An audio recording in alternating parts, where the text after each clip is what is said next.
ஓம் சக்தி பராசக்தி.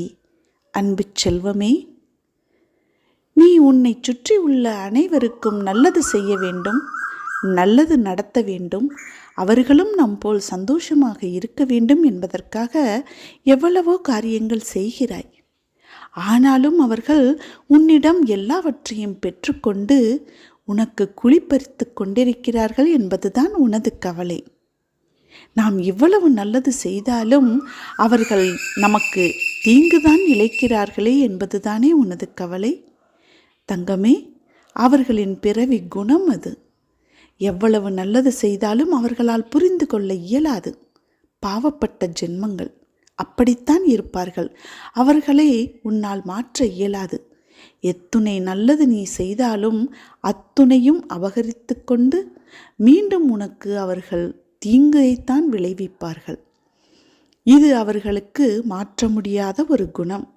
இதில் அவர்களுக்கு பெரும் சந்தோஷமும் கிடைக்கிறது. அடுத்தவர் துன்புறுவதை பார்த்து சந்தோஷப்படும் இந்த ஜென்மங்கள் இப்படித்தான் இருப்பார்கள். உன்னை சுற்றி பலர் அப்படித்தான். ஆனால் நீ அவர்களை பார்த்து இப்படி இருக்கிறார்கள் என்று தெரிந்தும் அவர்களுக்கும் நல்லது செய்ய வேண்டும் என்று நினைக்கிறாயல்லவா? நீதான் என் பிள்ளை. நல்ல முறையில் நல்லதை நினைத்து, நல்லதை பேசி, நல்லதை செய்ய வேண்டும் என்று நினைக்கும் என் பிள்ளை. நீ என் குழந்தை. உனது பிரச்சனைகளில் நீ ஒருபோதும் தோற்க மாட்டாய். அவர்கள் எவ்வளவுதான் உன்னை வீழ்த்த வேண்டும் என்று நினைத்தாலும் ஒரு நாளும் அது நடக்காது. விரைவில் நீ உனது பிரச்சனைகளிலிருந்து வெளியே வருவாய்.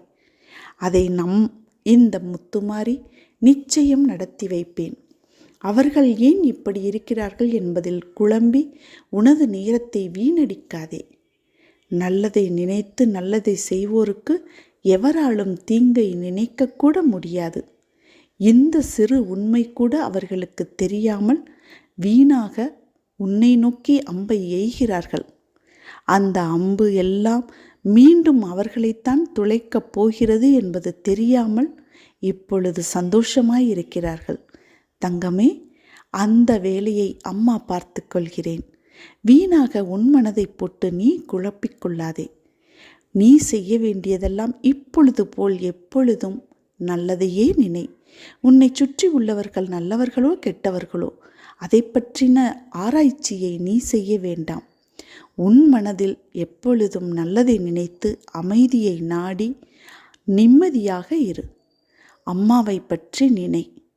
அம்மாவின் வார்த்தைகளை காதில் வாங்கி அம்மாவின் பெயரை வாயில் உச்சரித்து எண்ணம் எல்லாம் எப்பொழுதும் என்மேலே வைத்திருந்தால் போதும்.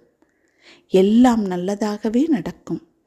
அவர்களை பற்றி நீ யோசிக்க யோசிக்க உன் மனமும் தீய செயல்களில் ஈடுபட வாய்ப்புள்ளது. அதனால்தான் கூறுகிறேன், அது உனக்கு வேண்டாத வேலை. எப்பொழுதும் நீ உன் மனதை நல்ல வழியில் நேர்மறையான எண்ணங்களில் செலுத்து. உன்னோடு அம்மா இருக்கிறேன். எப்போது எங்கே நீ நினைத்தாலும் நான் அங்கே உனக்காக வந்து நிற்பேன். உன் உள்ளத்தில் நிம்மதி என்றும் இருக்கும். நீ நினைத்த காரியங்களை அம்மா நிச்சயம் நிறைவேற்றுவேன். நான் உன்னோடு தான் இருக்கிறேன் என்ற நம்பிக்கையோடு நிம்மதியாக இரு. நடந்ததை பற்றி கவலையோ, நடப்பதை பற்றி குழப்பமோ, நடக்கப் போவதை பற்றி பயமோ துளி கூட உனக்கு தேவையில்லை. ஏனென்றால் எல்லாவற்றையும் ஒரு முற்றுப்புள்ளி, ஒரு காற்புள்ளி கூட என்னால் தான் வைக்கப்படுகிறது என்று நம்பினால் போதும். அதுதான் உண்மை. அம்மா நான் இருக்கிறேன் என் அன்பு பிள்ளையே, அருகில் வா, மங்களம் உண்டாகும்.